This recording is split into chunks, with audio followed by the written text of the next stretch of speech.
ये हमारा important questions का सेकंड सेशन है और आज के सेशन में हम आपको लिए इम्पॉर्टेंट क्वेश्चंस लाइट के चैप्टर्स के लेके आए हैं जिसमें हम वेरी शॉर्ट टाइप के क्वेश्चंस कवर अप करेंगे।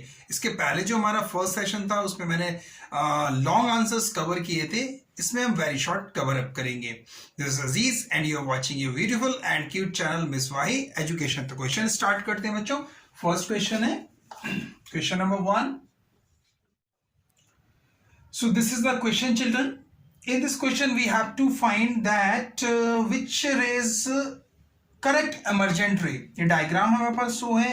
IM एक इंसिडेंट रे है जो स्ट्राइक कर रही है AB सरफेस पर। एक ग्लास स्लैब है, उस ग्लास स्लैब के AB सरफेस पर स्ट्राइक कर रही है। उसने अपना पाथ चेंज किया, चेंज करने के बाद फिर इस तरह से वो डायरेक्शन में अलग अलग दिखाई गई है। NR एक और एमरजेंट रे है, NQ एक एमरजेंट रे है, NP एक एमरजेंट रे है और ये इसका पाथ दिखाया गया है। तो हमसे पूछा गया है कि विच इज करेक्ट एमरजेंट रे। तो मैंने इसका डिस्क्रिप्शन में लिंक दे रखा है। इस वीडियो का जो ग्लास स्लैब से रिफ्रैक्शन होता है उसका डिटेल वीडियो है, तो जिन्होंने वीडियो नहीं देखा वो डिस्क्रिप्शन में जाके डिटेल वीडियो देख सकते हैं। मैं यहाँ पर सिर्फ इसका आंसर बताऊंगा लेकिन आपको समझ में आ जाएगा। तो यहाँ पर हमें देखो ग्लास स्लैब का काम क्या है। ग्लास स्लैब का सिर्फ एक ही काम है कि जो एमरजेंट जो रे होती है, इंसिडेंट रे, उसको पैरेलली शिफ्ट करता है, बस।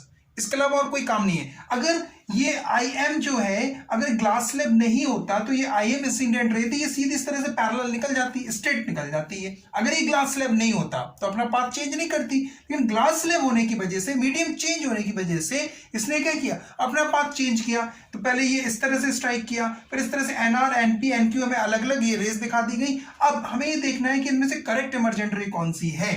तो करेक्ट इमरजेंट रे है NQ। NQ is correct emergent ray. Why it is correct emergent ray? As NQ is parallel to TS। ये TS के पैरेलल है, बस। क्योंकि हमारा इसका काम ही यही होता है, ग्लास स्लैब क्या करता है, पैरेलली शिफ्ट करता है, पैरेलली शिफ्ट करता है। उसने पैरेलल शिफ्ट किया तो NQ हमें दिख रही है कि TS के पैरेलल है। तो this is the correct emergent रे। नोट डाउन करो, फिर नेक्स्ट क्वेश्चन करते हैं। Done.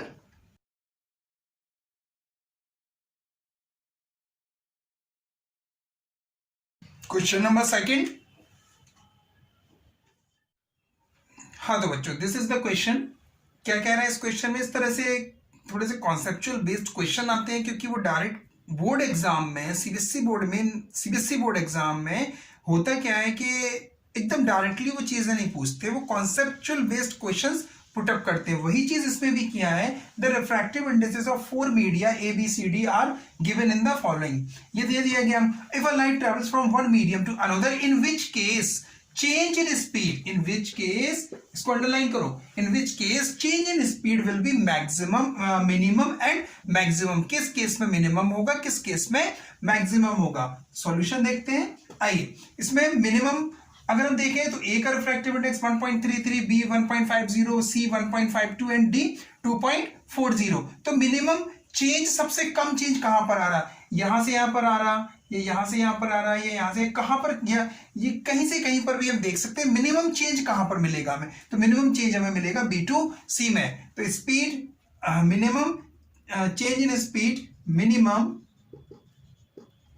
Change in speed, change in speed in medium B2C। B2C में सबसे मिनिमम चेंज मिलेगा किसमें, स्पीड में। एज रिफ्रैक्टिव इंडेक्स, अगर हम रिफ्रैक्टिव इंडेक्स निकालें इनका, refractive index, difference of refractive index, this shows the difference of refractive index is 1.52 minus 1.50 is equal to 0.02। इतना रिफ्रैक्टिव इंडेक्स का डिफरेंस आ रहा है, इसलिए सबसे मिनिमम यहीं पर होगा B से C में। सेकेंड पार्ट में मैक्सिमम हम देख लें। Maximum change in speed, maximum change in speed, change in speed पूछ रहा है। ये नहीं पूछ रहा है कि किसमें ज्यादा है किसमें कम, चेंज किसमें, जिसमें रिफ्रैक्टिव इंडेक्स ज्यादा चेंज होगा उसमें स्पीड भी चेंज मैक्सिमम होगा, जिसमें रिफ्रैक्टिव इंडेक्स कम चेंज हो रहा है उसमें स्पीड भी मिनिमम चेंज होगा। तो maximum change in speed, maximum अगर हम देखते हैं तो मैक्सिमम में कहां मिल रहा, A to D में, कहां पे मिल रहा, A to D में। तो बस क्या देख लेंगे, maximum change in speed in medium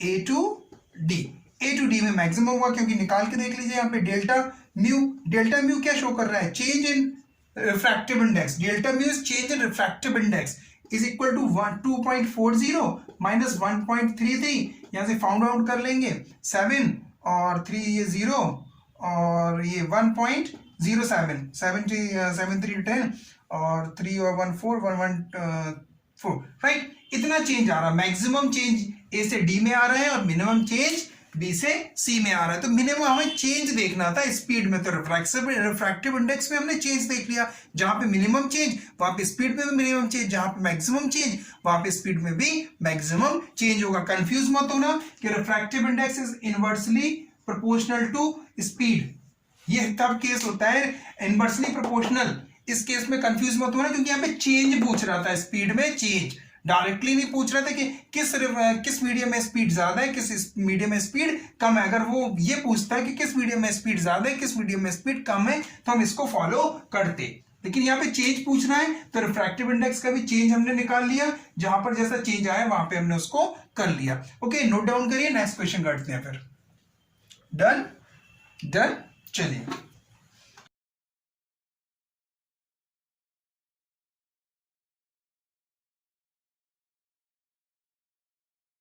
next question number 3.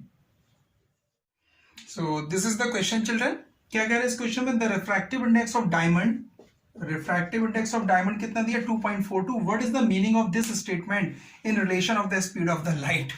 क्या रिलेशन बताना है स्टेटमेंट में, हमको रिफ्रैक्टिव इंडेक्स दिया गया है डायमंड का, कितना दिया 2.42। चलिए हम म्यू डी लिख लें, म्यू डी, राइट, क्या लिखा, म्यू डी, डायमंड का रिफ्रैक्टिव इंडेक्स। अब हमें मालूम है कि रिफ्रैक्टिव इंडेक्स होता है सी अपॉन वी, होता है या नहीं, पढ़ा है C upon V, where C is the speed of light in vacuum or air and the speed of light in that medium. अब कौन सा मीडियम है, डायमंड का हम रिफ्रैक्टिव इंडेक्स ले रहे हैं, तो डायमंड की हम स्पीड ले रहे हैं। यहां से अगर हम वीडी निकालें, क्योंकि स्पीड के रिगार्डिंग पूछ रहा है कि स्पीड के रिगार्डिंग इस स्टेटमेंट का मतलब क्या है, क्या रिलेशन होगा, तो हम यहां से वीडी की वैल्यू अगर निकालें तो वीडी जो आएगा, speed of light in diamond, VD represent the speed of light in diamond is equal to C upon mu D। इतना होगा कि नहीं, थोड़ा सा और अच्छी तरह से लिख लें इसको, so VD is equal to 1 upon mu D into C, होगा कि नहीं, थोड़ा सा और अच्छा लिख लें अगर, तो ये होगा VD is equal to 1 upon 2.42 into C, into C लिख लो, चलो into C। अब क्या रिलेशन मिल गया कि speed of light in diamond is 1/2.42 times of the speed of light in air and vacuum. This is the relation. तो हम क्या लिख सकते हैं, हम यहां पे लिख सकते हैं speed of light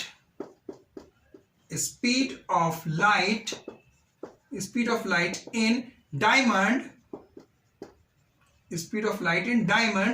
is 1/2.42 times speed of light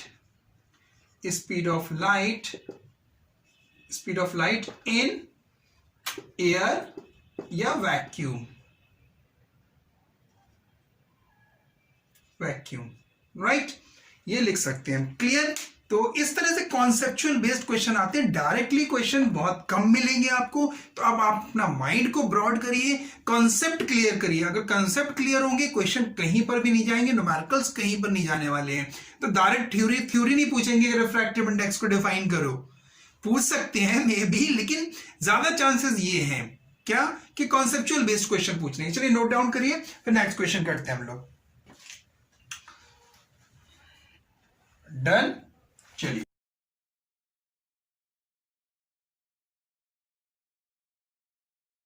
next question number 4। This is the question, right. क्या क्वेश्चन कह रहे हैं, a ray of light incident obliquely on a face of the rectangular glass slab placed in air emerges from the opposite face of the parallel incident ray। state two factors which related displacement emergent of ray depends। वो directly भी कह सकता था कि write down the two factors of lateral displacement।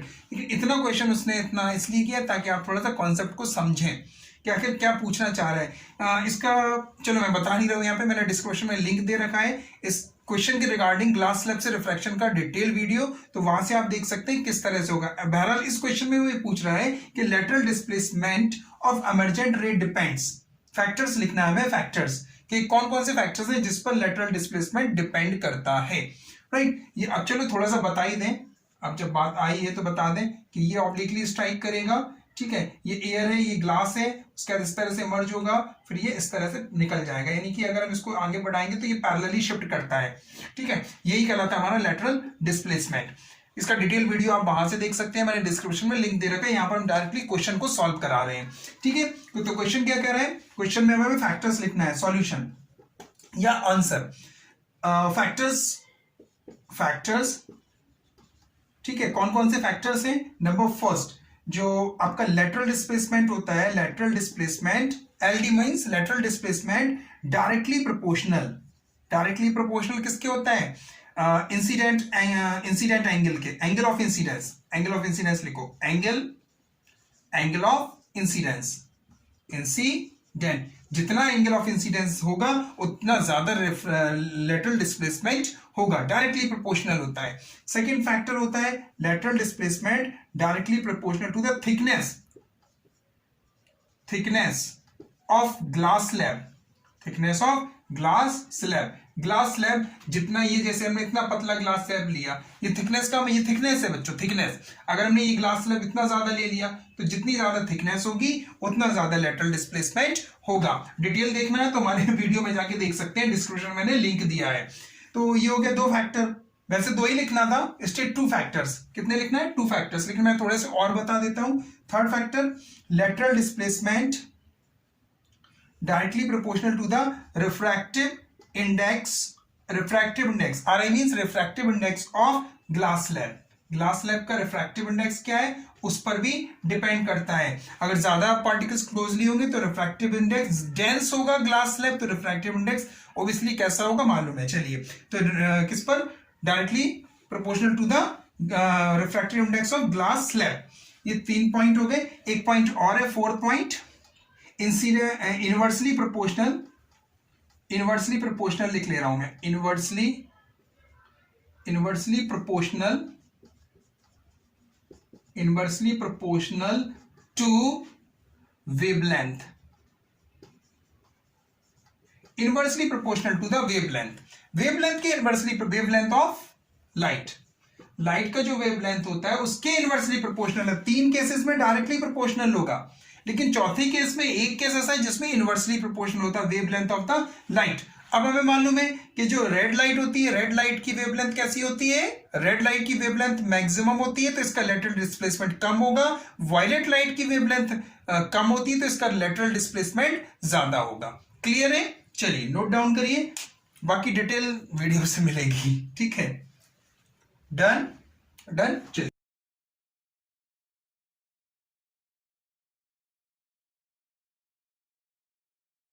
Question number 5. This is the question, children. क्या कह रहे हैं इस क्वेश्चन में कि why ray of light passing through the center of curvature of a concave mirror gets reflect along the same path. वो ये कह रहा है कि अगर ये concave mirror है तो इस concave mirror में अगर ये पोल हो गया, ये फोकस सेंटर ऑफ कर्वेचर, अगर रे of light centre of curvature से पासेस थ्रू हो रही है तो वो उसी पाथ पे वापस क्यों चली जाती है, हमको ये बताना है, क्यों चली जाती है, उसी पाथ में वापस क्यों चली जाती है, अलोंग द सेम पाथ, ये इसका रीजन बताना है। इसका रीजन ये है बच्चों, क्योंकि जब रे of light centre of curvature से जो पासेस थ्रू होती है और वो मिरर से टकराती है, मिरर से लड़ती है, तो लड़ने के बाद वो अपना पाथ सेम इसलिए ले लेती है क्योंकि ये इस पर एड्स नॉर्मली स्ट्राइक करती है। कैसे स्ट्राइक करती है, नॉर्मली, और इस जब नॉर्मली स्ट्राइक करती है तो एंगल ऑफ इंसिडेंट और एंगल ऑफ रिफ्लेक्शन क्या होता है, 0, इस वजह से ये रिफ्लेक्ट हो जाती है टू द सेम पाथ। तो हम इसको लिख सकते हैं incident to the mirror along its normal normal की तरह बिहेव करने लगता है जब स्ट्राइक पासेस थ्रू होती है सेंटर ऑफ कर्वेचर से, तो नॉर्मल की तरह बिहेव करता है जब इस पे लड़ती है, टकराती है मिरर पे। यानी कि हम ये कह सकते हैं, it means angle of I is equal to angle of R is equal to 0। इसमें कोई भी एंगल ऑफ पड़ा है मिरर की जब नॉर्मली स्ट्राइक करती है तो उस केस में एंगल आई और एंगल आर 0 होते हैं, इसलिए वापस उसी पाथ पे चली जाती है, टकराने के बाद वापस उसी पाथ पे चली जाती है। सो हम कह सकते हैं 10, लिखना चाहे तो लिख लीजिए 10, द रे रिट्रेसेस इट्स पाथ, और उसी पाथ में वो वापस चली जाती है। क्लियर बच्चों? तो आज के इस वीडियो में हमने वेरी शॉर्ट टाइप के क्वेश्चंस कवर किए। ये 1-1 मार्क्स के क्वेश्चन थे जो पिछली बोर्ड एग्जाम में भी आ चुके हैं और आगे 2020-21 के एग्जाम में आने की इनकी पॉसिबिलिटी भी है। तो अगर वीडियो पसंद आया बच्चों तो लाइक करिए, शेयर करिए, और जो हमारे नए विजिटर्स हैं या जिन्होंने अभी तक चैनल को सब्सक्राइब नहीं किया है तो सब्सक्राइब जरूर करें, और साथ में लगे बेल आइकन को भी जरूर प्रेस करें ताकि ये जो सीरीज हमारी चल रही है इंपॉर्टेंट क्वेश्चंस की, ये इसका सेकंड सेशन था, आगे आपको उसका अपडेट मिलता रहे। Thank you.